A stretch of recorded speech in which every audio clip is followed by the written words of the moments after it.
Hello! So today we're having a practice at doing our kit, which is a mini macrame basket. So it's to hold a sort of pot or a glass jar. We've tried it sort of with a, so you don't need to sort of buy anything special. You could sort of use an old sort of jam jar, not too big, but obviously you can measure that. Or you can use a little mini plant pot or a little succulent, that type of thing. It's a sort of smaller version of a macrame sort of plant hanging. So in your kit you have, so your kit sort of looks a little bit in the box, you couldn't really see that. But you get string and you get your wooden hook and you get some instructions. So you get your string in one long length, but what I'd like you to do is to cut a length that is 50 centimeters in length, so half a meter, 50 centimeters, and we're going to put that to one side because that is for this part, that's for the sort of the finishing off. And the rest of the string we're going to divide into 6 strands. So you should have 1 meter 75, so about 1¾ meters per string.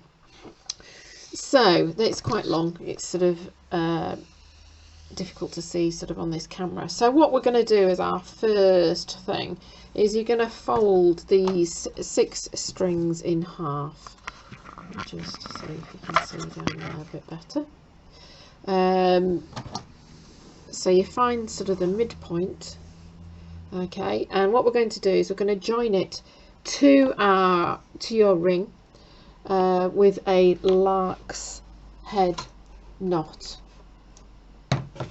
Okay, so I'm just going to use this one for the purposes of showing you. So a lark's head knot is basically you sort of feed all sections through the middle of the hoop, and then you are going to bring all the strings through. So you can take a sort of little bit of time just to make sure that looks nice sort of and neat, and that all the strings are there. So you should in effect now have 12 of these. 2, 4, 6, 8, 10, 12. So what you're going to do is sort of, they get separated into sections of 4.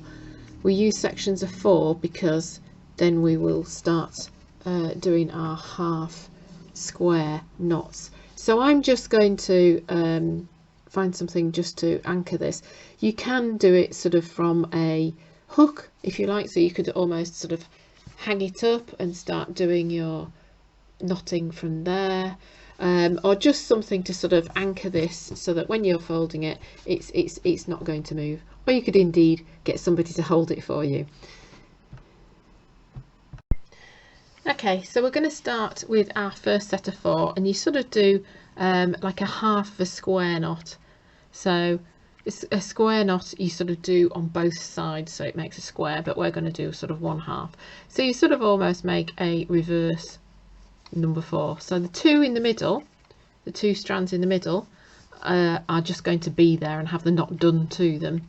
It's the 2 outside ones that do something. So the right hand side one's going to come across, and the left hand side one is going to go over that, under the 2 resting ones, and up through that loop.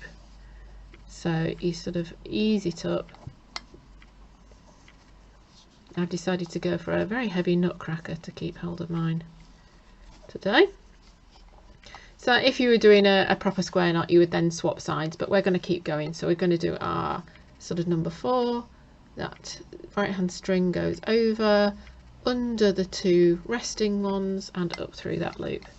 So on each set of 4, you're sort of going to do about 8 or 9 of these, and this is sort of, it will sort of almost get a natural twist on it because we're just doing it on the one side. And so this is what gives it, yeah, it almost looks like a sort of twisted pattern. So you'll have 3 sort of twisted coils coming down like a sort of tripod that then will split to hold the plant holder. And you can get little plant holders. I mean, I got the little plastic ones. I think they were literally, I think, about 25p. You can get little terracotta ones. You could almost make, oh hang on, let me check how many I've done here. So 1, 2, 3, 4, 5, 6, 7, 8. I'll do this last one. You know, you could use a little terracotta one. You could almost sort of make a false plant, as you know, or use the little fake succulents. Doesn't have to be an actual real plant. It could be some silk flowers. I think one of the photos I'd got some silk flowers in a jar, which looks lovely. And if you're having people around into your garden, you know, it looks pretty, and it can just hang off a sort of fence, or it can hang off part of the shed, something like that. So your first one, you just sort of need to try and get it up there. And as I say, we come across the front. The left hand one goes over, under and up through that loop, and I'm sort of hold on to them, and you can sort of ease it up with your fingers so that you make sure that it looks nice and neat. And so the idea here is that we do this for all 3 groups of 4. So I think I've shown you that sort of half knot. So you've got 4, that one comes over, the left hand one goes over that one, under the 2 resting strands and up through that loop, and then you can just sort of ease it up. So I'll let you crack on with those, and then we'll join together when we've done those and we're on to the next section. Okay, so we're ready for our next bit now. We've done our sort of twirly bits, and it's about making things even actually as well on all the sides. So we're going to do our next bit about 10 centimeters down, and we're going to sort of take 2 strands from one section and 2 strands from the next section, and make it so that it doesn't sort of swizzle around. So we're sort of going to join these 2 sections. Okay, so yeah, it's probably about 8 centimeters down. So we're going to do a full square knot. So again, the 2 middle ones don't actually do anything. So your right hand one makes a sort of reverse 4, and the left hand one goes over that one at the front, under the 2 and out the other side, and that's sort of half the knot.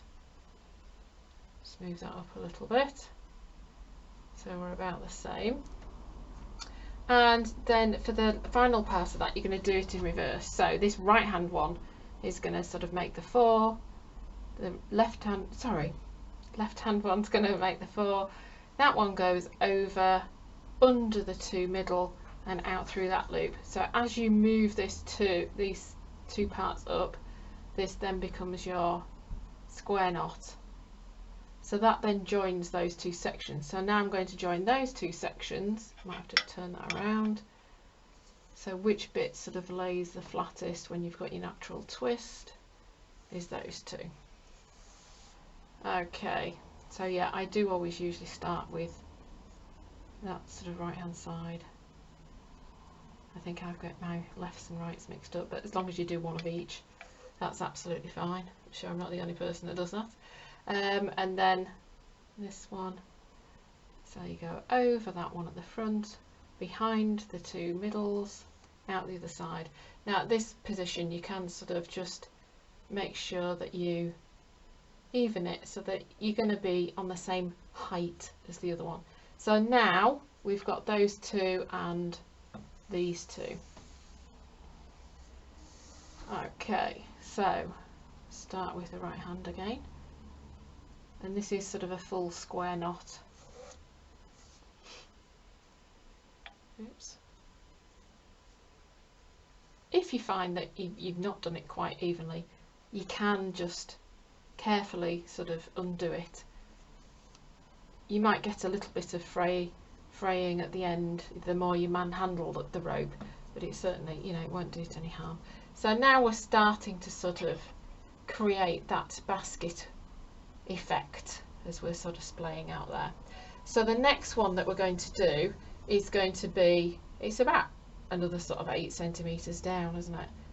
You can sort of measure your jar, you know, make sure that it's going to fit. So again, we're going to go for the 2. So the 2 outside ones of this one are going to match with the 2 outside ones of the next section. Okay, so let's go underneath, and then this left hand side one. You can sort of stop and pause the video and see where we're at. Okay, and then you're going to do exactly the same with this one. Might just need to turn it round, and the first 2 on that section, and we're going to do it at the same level. So I'll join you back when we've done that. Okay, so at this point you can sort of get an idea and sort of either try your pot in it. If it's I've got a little spider plant in there and they have sort of leaves. If you've got something that you know, you can put sort of silk flowers in that, you kind of don't want it right up there, so you can sort of almost sort of measure where you want your the bottom part to be. You may just have enough to do one more lot of lattice joinings, but we are sort of getting now sort of towards the end of the string that we can use. Okay, so I'm going to show you how to actually do the end part. This is your 50 centimeters piece that you cut off at the beginning. So we're going to make a loop, and we're going to put the loop, say if we're going to finish it here. So basically you want this part that you can't see this loop hanging out the bottom, the tail hanging out the top, and we're going to wrap around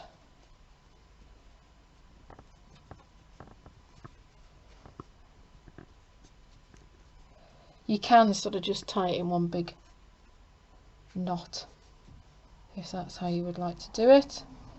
And when we're finished, so we've got this part here, we've got the tail end, and you've got the loop. The tail end is going to go through the loop, okay, and then in theory we should be able to pull the top of the other end of the loop, which is underneath, and it should go underneath.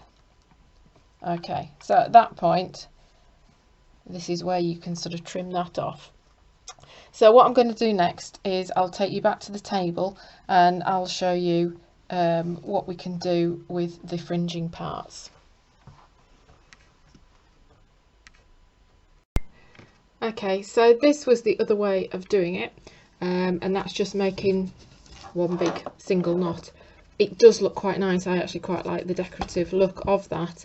If you're putting something in that might be liable to fall out, it might be a little bit sturdier than if you're not feeling very confident on the tuck under method.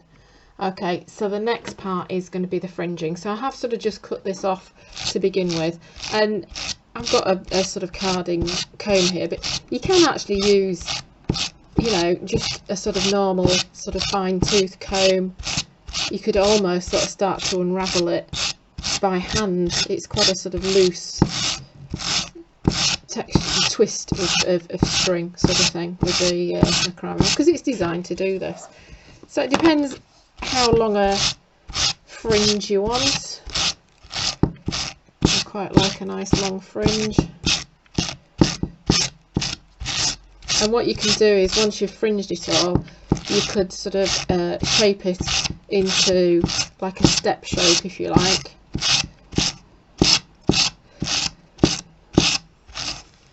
When I was doing the Christmas decorations, I think I actually had a spare, I think it was like a sort of an eyebrow brush, a clean one, you know, or I can't remember if it was an eyebrow brush or like an eyelash brush, you know, like you get spare ones to do mascara and things.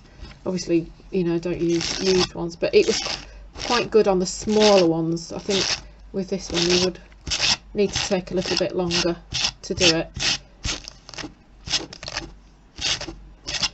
So yeah, once you sort of start getting and you brush them out, you do sort of almost get this unevenness. So it's what you want to do. With the other one, I actually sort of did it in a like an arrow shape. You can do it straight across. Make sure you don't catch the knot when you're doing the combing, so you don't want to unravel your macrame cord in that part. Okay, so just a final little shot.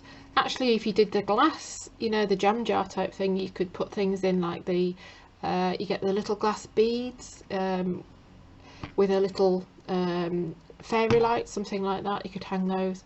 Don't put candles in at all, but just for plants or little glass ones. So there you can see sort of the different base parts. That one's sort of more of a shaped one. This one's ended up with a sort of longer, and use the sort of the granny knot there. Okay, but you could almost sort of create like a little mini terrarium if you like, you know, just with a little bit of soil in and a tiny little succulent in there. It would look very, very pretty. I hope you have fun doing these. If you get to do them and you'd like to show me what you've made, that'd be absolutely brilliant. Just go to thewoodcottagecrafts@gmail.com. You can send me a picture. I hope you've enjoyed it. Thank you very much for watching.